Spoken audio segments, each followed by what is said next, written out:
Hey guys, welcome back to my YouTube channel Indicoderz.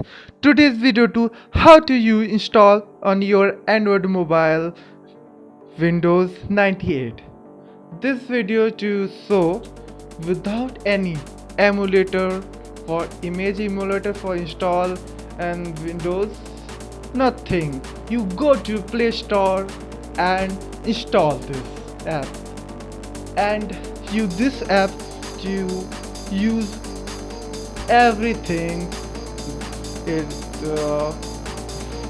MS Paint, Workpad, Notepad, and some Windows games, etc. You use it, and I'm so to MS Paint all apps showing detail. Thank you, and subscribe my channel.